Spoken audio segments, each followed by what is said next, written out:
இந்த திராவிட கட்சிகள் மேலே மக்களுக்கு இருந்த அதிகப்படியான வெறுப்பு, அப்புறம் மக்களுக்கு இருக்கக்கூடிய அதிகப்படியான திரைக்கவர்ச்சி, அப்புறம் இந்த திராவிட கட்சிகளை விடைக்கும் ஒருபடி அதிகமான இலவசங்களை தருவேன், நான் வந்து தங்கம் தருவேன், ஜிமிக்கி கம்மல் தருவேன், மூக்குத்தி தருவேன் அப்படின்னு சொல்லி இலவசங்கள் தருவேன்னு விதைச்சி இன்றைக்கி தளபதி விஜய் வந்து மாண்புமிகு முதலமைச்சராக இன்றைக்கி உருவாகிட்டார். அப்புறம் இந்த அட்டாக்கிங் பாலிடிக்ஸில் இருந்த விர்ச்சுவல் வாரியர்ஸ், ராவண மொஹண்டா அப்படின்னு சொல்லிட்டு ஒரு பாட்டை போட்டு அங்கே இங்கே நடக்கிறது அப்படின்னு போட்டு ரீல்ஸ் போடுறது, அப்புறம் அவன் சரியில்லை இவன் சரியில்லை அவன் அப்படின்னு சொல்லி தரக்குறவான வார்த்தைகளை பயன்படுத்தி அட்டாக்கிங் பாலிடிக்ஸ் இந்த விர்ச்சுவல் வாரியர்ஸ் இன்றைக்கி வந்து டிஃபெண்டிங் பாலிடிக்ஸ் போகிறாங்க. இது காரணம் என்ன? தளபதி விஜய் முதலமைச்சராக ஆனதுக்கப்புறம் போட்ட முதல் 3 கையெழுத்து தான். அதாவது 200 யூனிட் ஃப்ரீ, அப்புறம் வந்து பெண்களுக்கு வந்து பாதுகாப்புக்கு ஒரு தனி பாதுகாப்பு படைப்பிரிவு, மது விலக்குக்கு வந்து தனியான பாதுகாப்பு பிரிவு, இது எல்லாமே என்னுடைய கட்டுப்பாட்டுக்கு வரும் அப்படின்னு சொல்லிட்டு சொன்ன 3 கையெழுத்து தான்.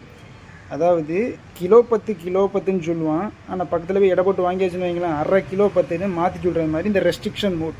அதாவது மின்சாரத்துக்கே இப்போ ரெஸ்ட்ரிக்ஷன் மோடு கொண்டு வந்தாச்சு. இனிமேல் என்னென்ன ரெஸ்ட்ரிக்ஷன் மோடு வருதுலாம் தெரில. அப்போ ஆட்சிக்கு வர்றதுக்கு முன்னாடி ஒரு நேர்மையான தலைவன் சரியான திட்டங்களை, சரியான நிறைவேற்றக்கூடிய திட்டங்களை சொல்லணும். அப்போ இதிலே ஒரு குளறுபடிகள் இருக்குது. அப்புறம் பெண்களுடைய பாதுகாப்புக்கு சட்டங்களை தான் வகுக்கணும். இனி எத்தனைப்படியான பாதுகாப்பு படைய நிறுவனாலும் அது சரிப்பட்டு வராது. சட்டங்களை வகுக்கணும். பெண்கள் மேலே கை வச்சா சோழியை முடிச்சிடும் அப்படிங்கிற அளவுக்கு சட்டங்கள் வகுக்கணும்.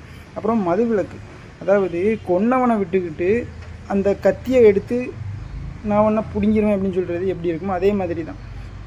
ஒரு போதைப்பொருள் புழக்கத்தை தடுக்கணும் அப்படின்னா போதைப்பொருள் உற்பத்தி நிலையங்களை மூடணும், போதைப்பொருள் விற்பனை நிலையங்களை தடுக்கணும். அதை விட்டுக்கிட்டு போதைப்பொருள் குடிக்கிறவனை பிடிச்சி நீ வந்து ஜெயிலில் போடுவேன் அப்படின்னு சொல்கிறது எந்த வித ஏற்புடையதும் கிடையாது. அப்புறம் அரசியல் அப்படிங்கிறது ஒரு இலவச அள்ளி தெளிக்கிறதோ இல்லைன்னா வெறுமனே பேசுகிறதோ இல்லை. சபையில் மக்கள் மன்றத்தில் நிரூபிக்கணும். அதுக்கான சட்டங்களை நிரூபிக்கணும். இலவசங்களை கொடுத்து மக்களை ஏமாத்துறது சரி கிடையாது. எங்களுடைய தலைவர் சீமான் சொன்னார், நான் இலவசம் தர மாட்டேன், ஆனால் அந்த உற்பத்தி செலவை எடுத்துகிட்டு உனக்கு கட்டணத்தை வசூலிப்பேன் அப்படின்னு சொல்லிட்டு சொன்னார். அப்போ தனியார் மயத்தை எப்படி தற்சார்பு பொருளாதாரமாக மாற்றணும் அப்படிங்கிறத தான் நம்முடைய எதிர்கால தலைமுறை வந்து ஒரு சுதந்திரமான ஒரு நிம்மதியான வாழ்க்கை வாழ முடியும்.